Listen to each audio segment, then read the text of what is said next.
Hi అండి. ఈరోజు వీడియోలో సమానార్థక పదాల గురించి తెలుసుకుందాం. సమానార్థక పదాలు అంటే ఏం లేవండి. ఇప్పుడు మనకి ఒకదానికంటే ఎక్కువగా ఉండే మీనింగ్లు, అంటే దాని అర్థం అనేది మారదు. ఇప్పుడు చెట్టు ఉంది, చెట్టుని మనం ఏమంటాం తెలుగులో వృక్షం కూడా అని అంటాం. అదే ఇప్పుడు కుమారుడు ఉన్నాడు, కుమారుడిని కొడుకు అంటాం. అలాంటి అర్థాలు అనమాట. వాటినే సమానార్థాలు అంటారు. వాటిలో కొన్నిటి గురించి ఈ వీడియోలో చూద్దాం. అయితే వీడియో స్టార్ట్ చేయడానికి ముందు ఒక చిన్న ప్రశ్న అండి. ఏక్ ప్లేట్ పూరి లావో, ఏక్ ప్లేట్ పూరి లావో అంటే తెలుగు అర్థం ఏమిటి? కింద కామెంట్లో తెలియచేయండి. ఓకే అండి, స్టార్ట్ చేద్దాం. పుత్ర, పుత్ర అంటే కుమారుడు. అలాగే బేటా అన్నా కూడా కుమారుడు అనే అర్థం వస్తుంది.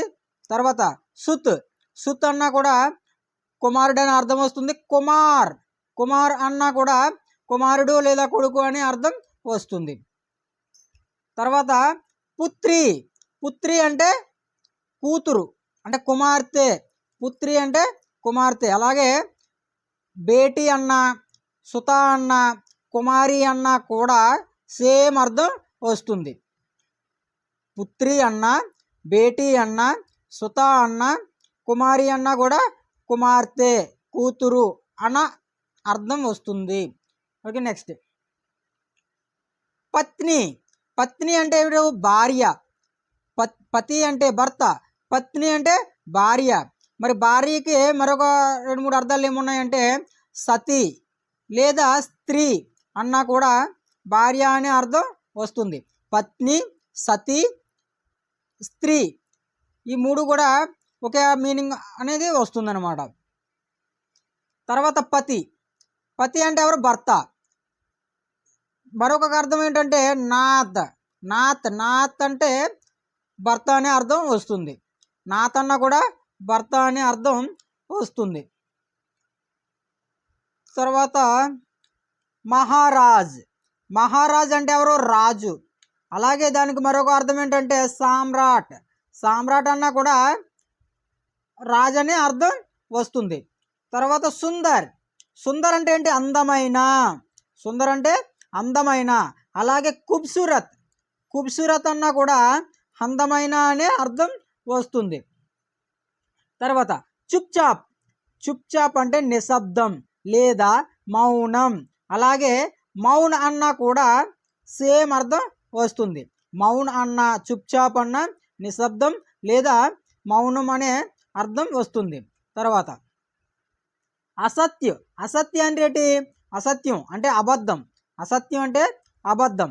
మరి దానికి మరో అర్థం ఏంటంటే జూట్, జూట్ అన్న కూడా అబద్ధం అనే అర్థం వస్తుంది. అసత్యం అన్న, జూట్ అన్న అబద్ధం అనే అర్థం వస్తుంది. తర్వాత ఖుషి, ఖుషి అంటే ఏంటి? సంతోషం.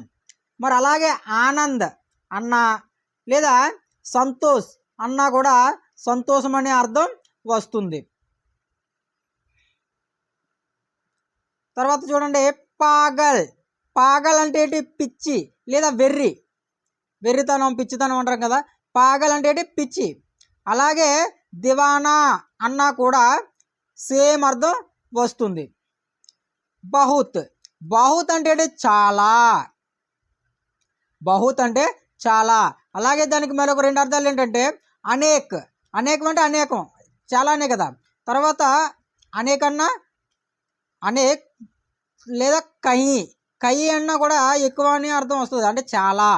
బహుత్ చాలా, కహి చాలా. తర్వాత బీమార్, బీమార్ అంటే ఏంటి? అనారోగ్యం.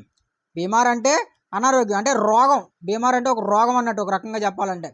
అలాగే అస్వస్థ, స్వస్థ అంటే ఆరోగ్యం, అస్వస్థ అంటే అనారోగ్యం. బీమార్ అంటే అనారోగ్యమే, అస్వస్థ అన్నా కూడా అనారోగ్యమే. నెక్స్ట్ సత్య, సత్య అంటే నిజం, సత్యం. సత్య అంటే నిజం, సత్యం. అలాగే సచ్, సచ్ అన్నా కూడా నిజం, సత్యం కింద వస్తుంది. తర్వాత వాస్తవ్, వాస్తవం అన్నా కూడా సత్యం అనే మీనింగ్ వస్తుంది అనమాట.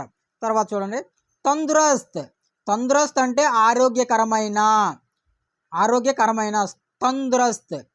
లేదా స్వస్థ్, స్వస్థ్ అన్నా కూడా సేమ్ మీనింగ్ వస్తుంది. స్వస్థ్ అన్న, తందురస్త్ అన్న ఆరోగ్యకరమైన అనే మీనింగ్ అనేది వస్తుంది. ఓకే అండి, వీడియో నచ్చితే చెప్పండి. అలాగే ఇలాంటి కంటెంట్ ఇంకా కావాలంటే చెప్పండి, 2-3 వీడియోల్లో చేయడానికి ట్రై చేస్తాను. Thank you for the support. ఒకసారి లైక్ చేయండి, మన ఛానల్ ఇప్పటివరకు సబ్స్క్రైబ్ చేయాలంటే అయితే సబ్స్క్రైబ్ చేయండి.